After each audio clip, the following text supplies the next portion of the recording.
By way of contrast with the more hectic civilization in which we live, let us turn for a brief moment to ancient India, which had its day of strife and confusion many centuries ago, when powerful Mughal emperors and maharajahs ruled the land and determined the way of life for almost a third of the world's population.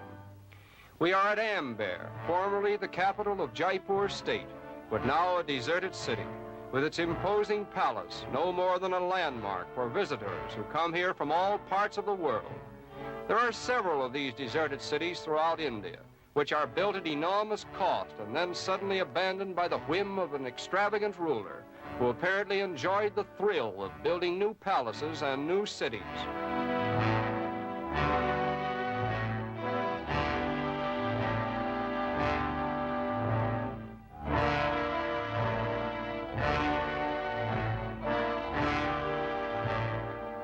Incidentally, these elephants are taken out from the present capital city of Jaipur to Amer, a distance of about 5 miles, for the sole purpose of providing transportation for tourists who drive within sight of Amer by automobile and then explore the deserted city on the backs of elephants.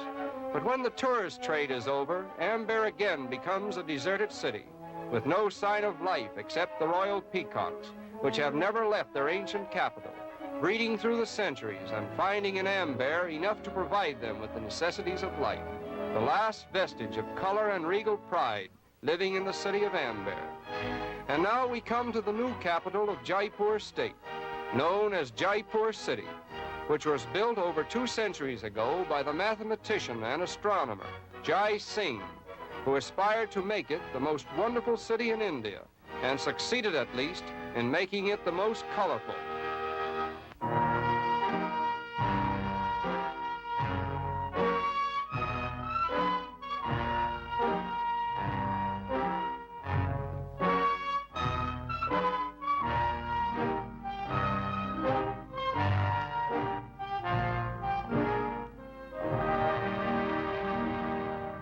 The buildings are painted in one uniform color, a rose pink, which reflects a soft and fascinating light, giving to Jaipur the appropriate name of the Pink City.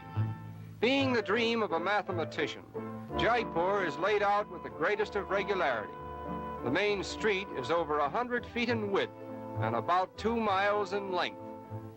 In Hindu religion, which believes that every soul passes through the whole animal kingdom, the cow is regarded as a mother to her worshipers. If she chooses to go walking down the main street, that's her business, and nobody dares to interfere. She is a citizen of the community and a mother of the populace. Perhaps there is no place in the world where birds and dumb beasts live in closer proximity with mankind than they do here in Jaipur. The reason for this may be due to the fact that the Jain religion, a more orthodox branch of Hinduism, which thrives here, prohibits the injuring or killing of anything that lives. The adherents of this doctrine, numbering about 1 million of India's population, would not so much as lift a finger to brush a fly or an insect from their babies' eyes. Moreover, Jains actually support beast hospitals where old or lame animals are housed and fed. Aside from the extremes of religious fanaticism, this kindness to dumb animals seems to reflect itself upon the people of Jaipur, where they are of a contented and peaceful nature, living in a sort of bovine resignation to life as it chooses to deal with them and all that lives around them. The people of Jaipur are naturally vegetarians, as their religion forbids them to eat flesh, fish, or fowl. Consequently, the marketplace abounds in a great assortment of vegetables and fruits. For centuries, Jaipur has been noted for its brass industry, and nowhere else in the world can we find a more interesting variety of handmade brass goods.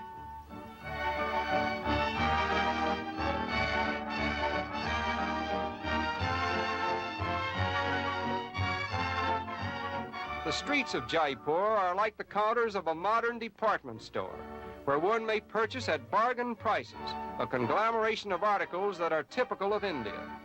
Few travelers pass this way without acquiring at least one of the countless objects on display. But if a man is not in the mood for shopping, he may take advantage of the time, while waiting for his lady friend, by having a first-class shave. Oddly enough, no soap is used by this tonsorial artist. Nothing but a little cold water to soften the beard, a straight razor, and a steady hand. If he so much as cuts his customer the slightest fraction of an inch, the result is a free shave for the lucky victim. No commodity in India is used on so large a scale as cotton, and this is easy to understand when we consider that a vast majority of the population is attired only in cotton cloth, dyed in every color known to man, and usually spread out upon the street to dry, as we see it here. Behind the street life in a more subdued environment are numerous little interiors where beautiful cloth goods are adorned with gold and silver threads, shaping colorful patterns that are characteristic of India.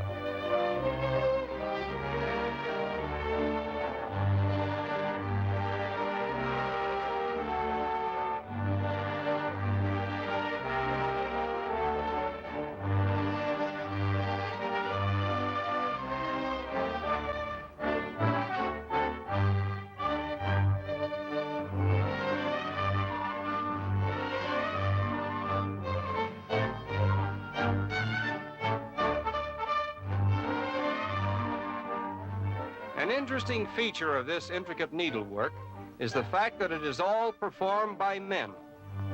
The shops in which these luxurious patterns are designed are usually owned by wealthy proprietors, in the children of whom we see the cultured types of the higher castes of India.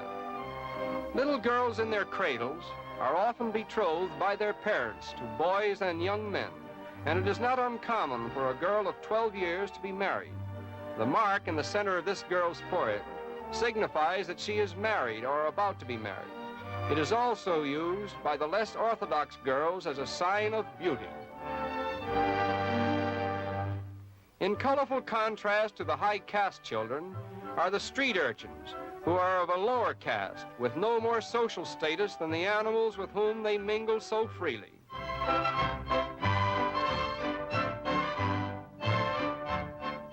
And so life goes on in the pink city of Jaipur, where man and bird and beast appear to mingle in a spirit of peace and contentment, yesterday, today, and tomorrow, being one and the same to a people who accept fate as the destiny of life.